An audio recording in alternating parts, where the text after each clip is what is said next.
On this week's episode, it was the calm before the storm at the box office last weekend. Wes Anderson has confirmed the title and cast of his next film, and Captain Marvel gets its second official trailer. Let's get started.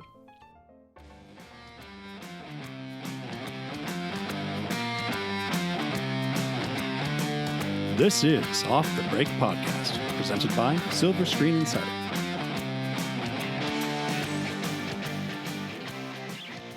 Hello, everyone, and welcome to another episode of the Off the Break Podcast. No, it is not Cody. She was unavailable, so it's me, Kyle, having to substitute in the hosting role for her, but I'm still joined by my good buddy, Eric. What's up, man? Not much. I mean, I think people are pretty used to, when they hear you go, no, it's not Cody. Probably like, oh, okay. You never know. There's some people who are like, who is this? I don't recognize his voice. So many times at this point. No, got a nice simple day. Yeah. Not a whole lot of news, but I think we can handle it. A lot of our news came a lot from yesterday as compared to today, so we'll get into that in a bit. But first, let's just do a quick recap on the really boring box office that was last weekend. I mean, you can kind of get the feeling that most of the studios, they're kind of holding back because most of them, the last movies they have for this year are like their big awards contenders, or at least what they're hoping are going to be. Right. Universal still has Welcome to Marwen to push out. Warner Bros. Has Aquaman. I mean awards season and big holiday blockbusters is what I mean. Yeah. So this weekend, other than The Possession of Hannah Grace, which I'm pretty sure most people probably didn't even know was a thing. I think it's safe to say that no one knew this was a thing. I mean, I remember the trailer played, a couple weeks back. I forget what I was seeing, but when a movie's first trailer comes out like a couple weeks before the movie does, it's sort of like, what do you expect? It's usually not a good sign. I mean, with like the exception of a John Wick maybe, but it's not a good sign. It kind of comes across as like what are we gonna do with this thing? Just get it out there. Well, that and it just didn't look anything worthy of going out to see. Like I think people realized that they could save their dollars and go wait standard generic jump scare horror.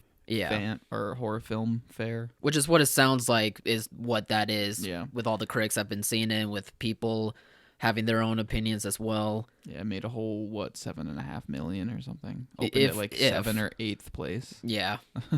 I mean, it just did not make a dent, and otherwise, for the box office, like, it was all pretty much what we expected. Ralph still took the top. Creed 2 is still making money, so good for it. I think a big surprise is how The Grinch is still racking up money. It's over 200 mil domestically now. I think that's pretty impressive, especially with Ralph being right next to it. Mm-hmm. Yeah, those animated family films are unbeatable at this time. Very true. Yeah, but I mean, besides Possession of Hannah Grace coming out last weekend, there really is not a lot happening in the box office, and we still have one more weekend, I think, before anything major comes out. I can't remember the off the top of my head the major releases this weekend. I don't think there's any. Yeah, I know there's a couple more limited movies that are expanding, I think. Yeah. Ben is Back is one. Mary Queen of Scots is another one as well. Yeah, so those will be expanding.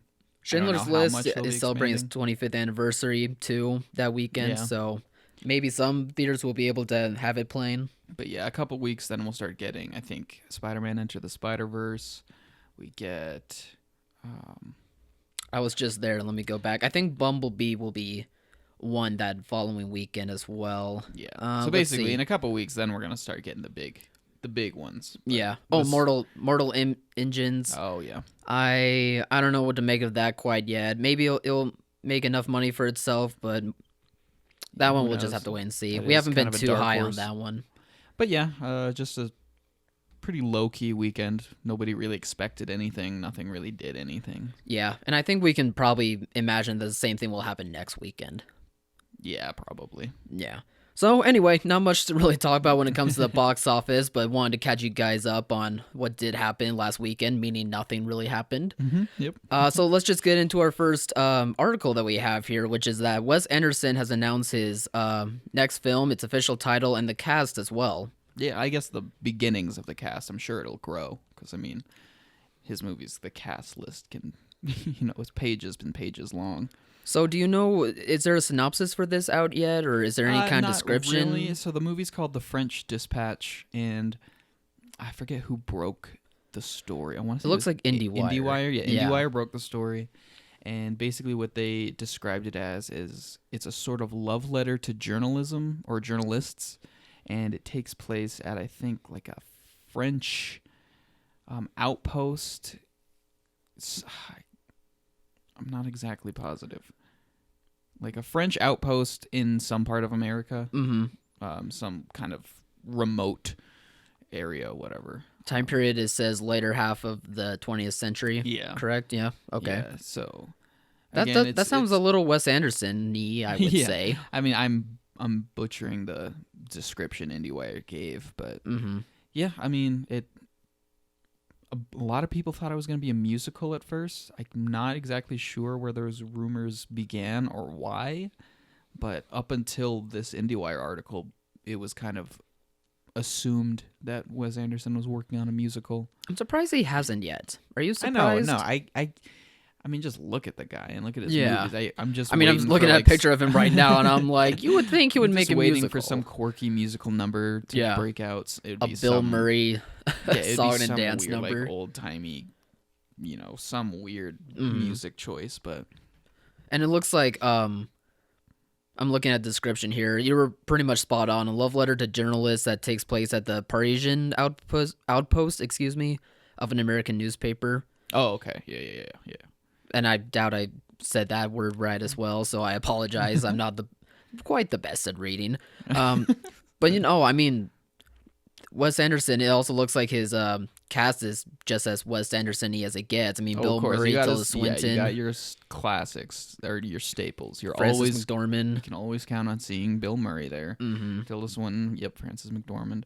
Well, I'm excited to see Timothée Chalamet though in a Wes Anderson movie because he's rumored to be in there, or he is confirmed to be in there. It looks like he's confirmed in there, as well as Benicio del Toro, Jeffrey Wright. Yep. The rumored ones are Natalie Portman and Brad Pitt, which I think those two would be very interesting as well. No, I'm super excited for Timothy and Benicio, though. I think they're going to fit right in with that sort of cast of reoccurring actors that Wes Anderson has created over the years. Yeah, for sure. I mean, for me personally, like, I just don't gel with his movies all that well. Like, it's just not my cup of tea, but clearly he has an audience. He's clearly beloved in the industry. And this does sound like an interesting story. It sounds like an interesting project for Wes Anderson to tackle. And hopefully a trailer will come out for this relatively soon. Yeah. I don't know when this starts filming quite yet, but I mean, I just kind of need to see something first to really get a sense of what this could be. His movies are always hard because most of them you can boil down to like a description that sounds like it's like, okay, where's the story there? Like Grand Budapest Hotel. It's like, oh, this is an eccentric guy who runs a hotel. Oh, okay.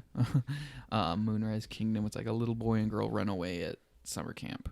I mean, Isle of Dogs, like the trailers, I thought did a good job at explaining what the story was. I feel like it's a lot more streamlined, or it's a lot more accessible. Yeah. Just purely based on the story. It's a very clear, easy to understand story. Yeah, that's true. Point A, B, and C. But at the same time, also, like, just with its tone and vibe, you kind of were also thinking, is this what I think it's going to be? Like, and so there's always that type of little something about Wes Anderson that makes you wonder, what am I going to be into exactly? Like, absolutely. what is this? Yeah, I mean, love letter to journalists set at a Parisian outpost. Okay, I don't need to know more. I'm sure Wes Anderson will make a story out of it. I just need to know if Portman and Pitt are going to be involved. Yeah, because I would love to see those type of actors come into this type of story. Yeah, she's had a tiny little role in one of his movies, Darjeeling Limited. She was like actually, it might have just been a short film. It was like a spin-off, and Jason Schwartzman was her love interest. Oh, really? Yeah, I'm not familiar with that one. The short is called The Hotel. I can't remember what it's called, but yeah, she was in that short film, and I can't recall if Brad Pitt has ever like done a voice performance, maybe in Fantastic Mr. Fox or something. Oh, I didn't even think about Fantastic Mr. Fox. Yeah, that could be one. But no, I would love to see those two make it. Are you talking about Hotel Chevalier? Yeah. Is that how it's pronounced? Chevalier? Like Again, I'm bad at reading. Or something. It's something French, I bet. The No, word was in my mind. I just didn't want to butcher it. Oh no, that's where I come in. Yeah, I'll let you take the fall there. Yeah, exactly.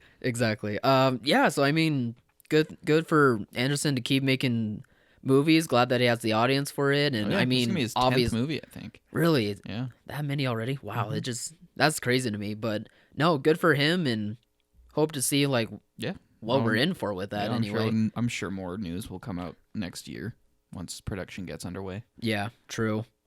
So after that, we have another kind of interesting story. Dylan O'Brien is confirmed to be the voice of Bumblebee. Bumblebee Yeah, is actually going to be apparently. talking in the movie, apparently. Apparently, I watched the Transformers like animated movie like once when I was a kid. I thought it was cool, Yeah. but I never really grew up with the Transformers, the show or the toys or anything, so I don't really know the like the lore, All of the lore, like universe. which I don't character. know, Yeah. does Bumblebee usually talk? Is this like totally out of the ordinary? Because I know, Mhm. you know, with the whole Michael Bay thing, his thing was speaking through the radio. Yeah. You know, broadcasts and songs. And every once in a while, like he would have a little speaking role somehow, but Yeah, but again, it was always from something, yeah. like a quote from a movie or something. Mm-hmm. So, Didn't they fix a voice box in one of them? No, I don't know. Well, I can't that's fair. remember all those. That's fair. But yeah, Dylan O'Brien, people probably know him from, I think it was the Maze Runner movies. He was in those. Yeah. He was in the Teen Wolf TV show a Yeah. couple of years back. He was in American Assassin. Oh wait, that's the one I was thinking Last of. year. Yeah, with Michael Keaton. Mm-hmm. Yeah, I mean, Yeah, I mean he's an up and rising star. People seem to like him. yeah, he is, and I think I'm one of the few that like him as well. I mean, I only know him based off of Maze Runner, but just from what I saw, I thought he seemed pretty talented, and he seemed to have a Yeah, real he just seems like one of presence those on actors screen. Who are undeniably talented. They just haven't gotten that like meaty role yet. Yeah. Because you know, I've never seen the Maze Runner movies. I'm sure, at least the first one's fine. Yeah, But, it is. You know, they're still very much that young adult kind of thing. Yeah, so true. Probably not the deepest role he could use to show off his Mhm. talents. Not that the voice of Bumblebee will be that role either. I think that part will be interesting is that it's a voiceover role, so you really will be paying attention to like how he can act through his True. voice. True. Especially, I don't know if everyone's going to be thinking about that while watching Bumblebee. it just makes me wonder how much Bumblebee is going to be talking. Exactly. I mean, even in the trailers, we can tell he still does his whole like he's still mute. Yeah. communicating through the radio. hmm I'll be a little bit curious about that too. But I mean, IGN was the one that broke the story when they were interviewing one of the producers. They explained the reasoning why Dylan O'Brien got cast, and basically the guy says Dylan has the great quality in his voice of youthful exuberance and also sort of trustworthiness. Okay. I can see those qualities being important to Bumblebee's character. Sure, and I mean, if you had to search through everyone and he was the winner, why not? You know, Cool. I mean, there's not much else to really report on this other than No, that. it's a short, little, simple story. I just thought it was interesting that Yeah. Bumblebee is going to be talking, since what I'm assuming most people probably only know Transformers from the Michael Bay movies. Yeah, For better and worse. for worse. But that yeah, that means that most people kind of are just under the assumption, oh, Bumblebee's that cute one who can't talk. Mm. But now apparently he is talking. So Yeah, that and I was mean, interesting. maybe Dylan O'Brien will help us love Bumblebee even more. Yeah, and I mean, I keep Maybe. coming back to what's the name of the director who's tackling Bumblebee? Travis now? Knight. Travis Knight, yeah, coming from Kubo and the Two Strings and Yep. all that. He penned a really heartfelt letter about what the Transformers meant to him, like as a kid growing up. Like they were very integral to his upbringing. And the more I hear about him and his like genuine passion for this thing, I'm getting more and more excited for it. Good. Because like we've said before on this podcast, he knows how to tug at the heartstrings. Oh, definitely. From his Yeah. Leica movies. But yeah, I don't know. I guess maybe the fact that Bumblebee will actually be talking and have his own voice is just adding even more like personal, intimate stakes to the movie that the Transformers movies have been missing for so long. Yeah, I think that's what it really comes down to, is that they want that out of this story, and they think that they're going to get it with Dylan O'Brien's voice, which Yeah, I mean, if good you for add him that, and good for 'cause I this think movie. Bumblebee's whole shtick was cute and it was funny, but we got like 5 movies of that. Plus, if it's like his own movie and that's all it is, then it's that might kinda get like, how old. are you gonna how are we gonna relate to or identify with Bumblebee Right. aside from just being that cute, awkward thing? Mm-hmm. So, I mean, yeah, I mean, there's not much else to say on that other than good for Dylan and hope the Bumblebee movie is good. Yeah. Which we think it will be, I think. And finally, for one of our final stories, it was kind of a interesting one that came out of left field, but Marvel reportedly is fast-tracking a Asian-led superhero film using their character Shang-Chi. And I have a little bit of a description on who Shang-Chi is. Basically, he's the son of a China-based globalist who grew up training in martial arts and weaponry while being shut out from the world. And basically, his origin story is that he finds out that his father is actually really evil, and so he trains to basically beat him. And it's kind of a personal tale. It kind of has like sounds of like Enter the Dragon and other martial arts films. I was doing a little reading. I think that character was created around the peak popularity of those kind of Bruce Lee movies. Yeah, his first story came out in 1973, which I'd say was around the time where that was happening. Yeah. And I mean, I think that's cool. Yeah, I mean, I would say the same thing. Like, I mean, let's just think about it. Black Panther did so well, and it kind of helped show that people are kind of dying for a little bit of diversity in superhero films. So if you think you have a character for the Asian market, why not? I think it's just gonna be cool if they kind of go all in on the martial artsness, you know, like I'm at just like a kung fu Marvel movie. That would be awesome. You know, people love martial art films. And all of the things that they bring to the table. A lot of times they're incredibly cheesy, incredibly over the top, for sure, but just so enjoyable. Yeah, and I mean, depending on who they find to direct this thing, like maybe we can get one of the better martial arts movies of recent year, which would be great. I guess you could say Marvel's kind of tackled martial arts a little bit with like Daredevil and Iron Fist. Which let's not talk about Iron Fist. But as far as their movies, because you know those are obviously the Netflix shows, right? But in terms of their actual movies, the core MCU, I think that would be a great avenue to go down. It's kind of funny going back to the Netflix show. It sounds like this character could be what Iron Fist never was. Yeah. Like, I think they missed the mark on Iron Fist completely, so maybe they can make up for it with Shang-Chi. And it sounds like they already got a writer working on a script, and he sounds like he's a good up-and-comer that's been working hard and has been making good stuff, so let's hope that something good comes out of it. How do we not already have like a martial arts master type hero kicking butt besides or next to all the other Avengers? That would fit in perfectly. I think so. Just because if we can have a guy shooting bows and arrows at people, exactly, then we should have a guy doing flying roundhouse kicks and I mean, you know, it's proven that those second tier characters that don't have the powers can still fit right in with the rest of the superpower team. Yeah, so. Well, I feel like the thing with like the MCU or other things is there are always superheroes that are way more popular than others. You know? Oh, for sure. People who never have opened a comic book in their life know who Spider-Man, Captain America, you know, these people are. But to the general audience, I feel like there's not really any major difference between like a B tier hero or like a D tier, you know? Aside from those main popular people, all the other superheroes are kind of the same. Oh, I would agree with that. Oh, I've never heard of him. Is he another hero?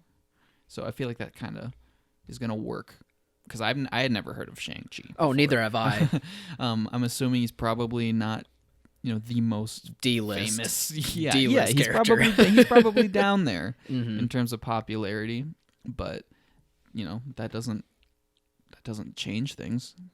Hopefully, you know, why not rise another or bring another smaller, lesser known superhero up to the top? Well, especially doesn't change things for Marvel. I mean, I think at this point Marvel is so beloved and is so trusted with that they could take any character they want now and people would still be interested. Yeah. And I think they can see that with how much they've grown and how much diversity is becoming a factor into Hollywood now. More to work with. Makes perfect sense. Yeah, I feel like the general consensus is like, I mean, yeah, Marvel has time and time again proven that they can at least make any superhero somewhat interesting. Yeah. You know, sometimes they flounder a little bit, but for the most part, I think I mean, people turn up for the movies. So, yeah, I mean, I think that's exciting. Yeah. definitely. And speaking of Marvel, we got a nice surprise last night, and it was last night. Last night with a new Captain Marvel trailer. Yeah, it showed. I mean, I think the first one was technically a trailer. I don't think it was a teaser. I don't know, and I don't care. Again, We've talked about this before. That doesn't really matter. Point being, I feel like we saw more of the story in this one. Well, actually, I don't even know if we saw more of the story. We saw more. Well, let me effects stuff and costumes, scenes where she's kicking butt with her powers. Let me give you a quick synopsis for this. So, the synopsis is as follows. The story follows Carol Danvers as she becomes one of the universe's most powerful heroes when Earth is caught in the middle of a galactic war between two alien races. Set in the 1990s, Captain Marvel is an all-new adventure from a previously unseen period in the history of the MCU.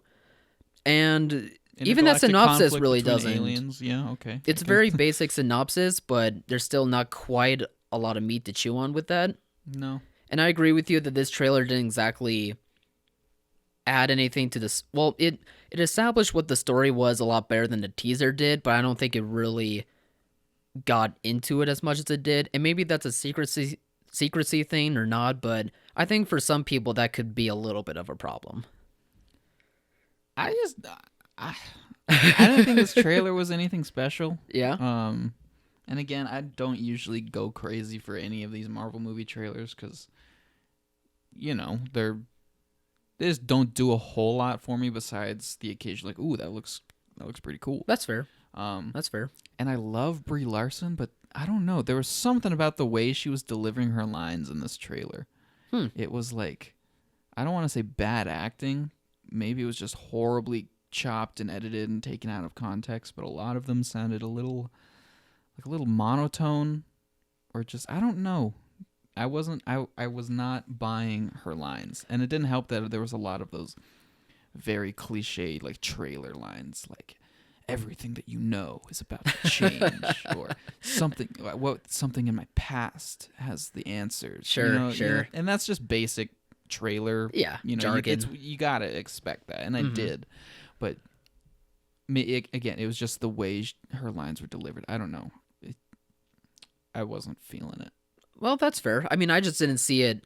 I just didn't see that like you did. I think I probably liked the trailer a little more then. But I think like the biggest takeaway I got was how visually great it looks. Like I love how she looks in the costume, how her powers seem to be looking. I like all the space stuff. I like that it's kind of like a space opera type thing that we might get in outer space, while at the same time being like hopefully being a personal story like on the ground set in the 1990s. Yeah.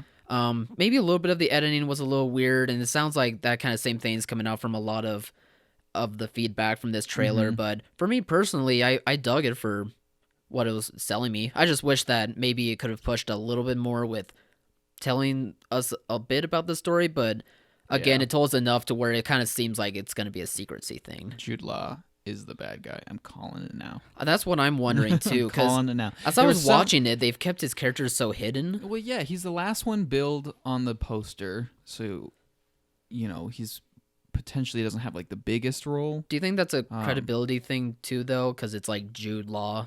I don't know. Established actor Jude Law. I'm just throwing out. I don't know. Questions. The main thing that I think is there was some line in the trailer where she says something like, "It was you," or where it's the realization. It's like what? It was you, and then the trailer cuts to a shot of Jude Law for like half a second. But maybe it's trying to trick you. Yeah, I mean, you did say editing could be editing. Because obviously we know Lee Pace is back in some form as Ronan, who people will probably recognize as the main bad guy from the first Guardians of the Galaxy. Which I hope gets redeemed here. Again, little mini tangent.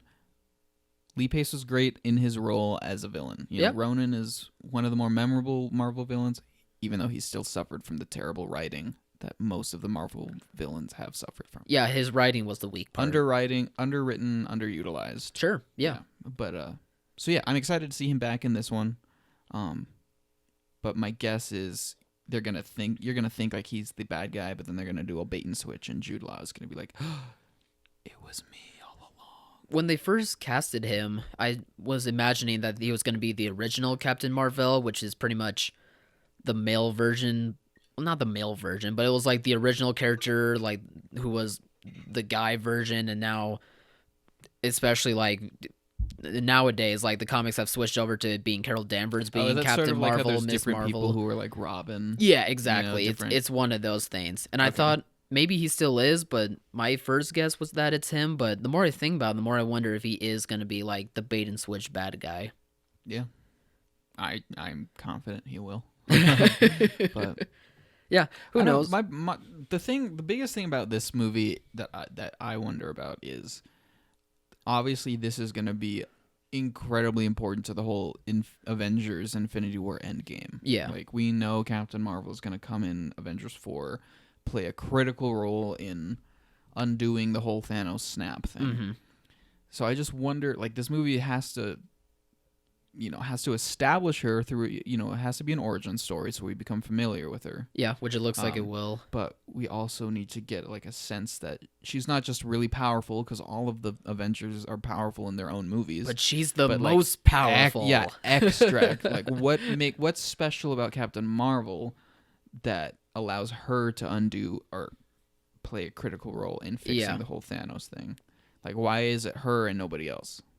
That's what I wonder. Is the movie I agree with the that. movie gonna sell me on the fact that Captain Marvel is like this even more powerful superhero that's just been out in space this whole time? Yeah. And happens to show up now and we need her? Or is it just gonna come across as like another Avenger who just happens to be the one to save the day, Right. There's gotta be something there that makes me believe she could hold her own against Thanos. That's what I'm hoping for too. I'm hoping that they tell a solid origin story for this character while at the same time showing us why she's a worthy character for us. Well, not a worthy character, but why she's an interesting character for us to want to follow and root for. And on top of that, you also have to see why she could be going toe to toe with Thanos, and all that combined, it could work. Hopefully, it does, but that's a tall order. It really even is. after Thanos, because obviously she's going to be one of the main new Avengers. Probably, once Avengers 4 is over, and most likely the original people kind of go their separate ways. Because we have Black Panther, we have Spider-Man, maybe Doctor Strange, but maybe we're gonna have Shang-Chi. Yeah, he's gonna be a part of it. So basically, I mean, this movie has a lot of things it needs to do. Set up an interesting character, a new character that we like, prove that she's as powerful as she's supposed to be, make us believe that, and give us a character who will obviously mesh with both the new and old Avengers and be able to carry the Marvel franchise into the future. Do you think? Well, hypothetically, let's say that all these three things are going to be in this movie. Do you think these trailers are not quite working as well for some people, maybe including yourself, because like they're trying to keep all that hidden so that way it's revealed in the movie? Maybe. Or or is the it biggest just thing for me is editing, I'm just not that excited which by Marvel trailers. Not everyone's going to be. Yeah. It's to me, I've seen Marvel trailers before. I know that there's going to be big, loud percussion. Yep. Blasting epic music. Mm-hmm. There's gonna be cheesy one-line cliche dialogue. Yeah. There's gonna be cool shots of action, and there's gonna be like a silly joke here and there. Yep.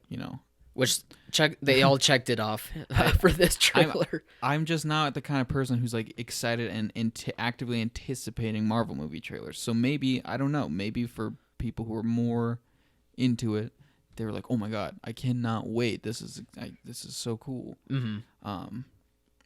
But I don't know. For me, I didn't think this trailer was anything special. That's fair. Okay, I was just curious about that.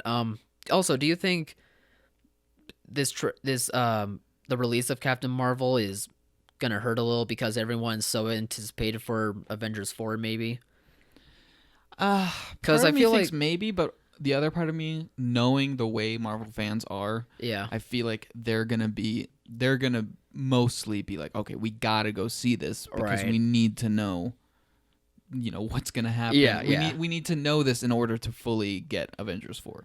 So I feel like Avengers 4 is going to help Captain Marvel. Okay, that's what I feel like. I was just only curious because I feel like not everyone was so excited for this trailer to be released, only because we're still waiting on the Avengers 4 trailer, and I'm hoping that same thought doesn't happen with Captain Marvel and as That's well. probably a little unfortunate for Captain Marvel and for the movie that, most people are probably, they want to see this so that they can see Avengers 4. Yeah. Most people, their eyes are all on Avengers 4. It's not, oh my God, only a couple more months till Captain Marvel. Yeah. Excuse me, that's probably not how it is. But, I mean, you can't really blame them. Avengers 4, it's like the biggest, it's going to be the biggest thing since Avengers 3. Oh, definitely. But, I guess, yeah, they're supposed to release that trailer, aren't they? At least they're rumored to. Rumors are saying that the trailer for Avengers 4 is going to be debuting Wednesday morning, so tomorrow morning. Where did these rumors come from? I don't know. I can't all of a figure it sudden out I'm for the life of me. All of a sudden I'm seeing things like, well, look, if the rumors are true, I'm like, where are these? Yeah, where are these rumors coming from? I'm trying to see where they are too, but even and if they are true and it does come out on Wednesday, then people are probably gonna immediately forget about the Captain Marvel trailer and flock over to the Avengers 4 trailer. I mean, I think if they do release it that way, I think it'll probably I think you're right, it will hurt the Captain Marvel trailer overall, but at least the Captain Marvel trailer was like a good hop to get to. Well, I think the Avengers 4 trailer. You know what I mean? Like this trailer is gonna help Avengers 4's trailer, but once that drops, then people aren't gonna remember about the Captain Marvel trailer. Well, I think the Avengers 4 trailer is gonna have Captain Marvel in it. Definitely. Maybe not a whole lot since we literally have a Captain Marvel the movie trailer. Yeah. But she'll probably come in at some last minute thing at the trailer, like, what are we gonna do? Did someone this call the for end? a hero? Is this how it ends? Yeah. And then there's this blinding light, and she descends from the heavens or something. Is it a little weird that I'm more excited to see what the Russo brothers do with Brie Larson than in Captain Marvel? Is that weird? No, I don't think it's weird. I'm a little more excited for that. Based on her line deliveries in this trailer, I hope her line delivery is better in the Avengers 4 trailer. Maybe. If she speaks in it. Maybe. I don't know. Like, for some reason, just thinking about her pairing with the Russo brothers, because I've loved them so much, obviously, for what they've done in this universe, but I don't know. That pairing sounds just so cool to me. I can't even remember who's directing Captain Marvel. It's these two kind of unknown directors. They did an indie movie just recently. Let me see if I can figure out Disney and where they're coming from. Picking up these almost no-name directors so they can work them cheap. I do like it though. I like that. No, it is great, especially for exposure and the talents that they can bring. But it's just funny to me that Disney's kind of subtly just made that their thing. But it's kind of cool. Like, it helps these upcoming directors get their moment, but at the same time they know these guys are the best for storytelling, so they decide to go all in and trust them that much. I don't know, it's cool to me. I get what you mean though. No, I think it's cool too. It's just yeah. It's just funny. It's like an inside joke now. It's like, ooh, you made a successful indie movie. So when are you working on your big superhero movie? That's always the follow-up question. I think their last film was Mississippi Grind, which came out in 2015. Okay. I did hear about that. Oh wait, I think it has Ben Mendelsohn and Ryan Reynolds. I see Ryan Reynolds' picture. Yeah, I think that. And Ben Mendelsohn, I remember seeing trailers for that. Maybe I should check this out. don't think This it sounds did interesting. anything. But its trailer came out, and it seemed like next month I saw it. It's used DVD on the store rack, but Oh, really? whatever. Well, I mean, like we said earlier, we can trust Marvel at this point, so maybe they saw something in their script and their directing style. So we'll have to see. We'll have to see in that movie and Captain Marvel as well. Yeah, for sure. I guess that's probably it. Yeah, if you guys want to, real quick, if you guys want to watch the trailer or you want to read all of the stories that we just talked about today, please check them out at silverscreeninsider.com. Just go on over, just look at all of our stuff. We have everything updated. All the stories are there. So just enjoy yourselves and please check that out. It's never been easier to be up to date. Exactly. Exactly. All right, so we'll be back. We'll probably have an episode on Thursday or Friday, but I believe it's Thursday we decided. Thursday, potentially with our thoughts on the Avengers 4 trailer. Yeah, that may if the rumors are true or not. And hopefully Cody will be back. Hopefully. All right, everyone, take it easy. Take care.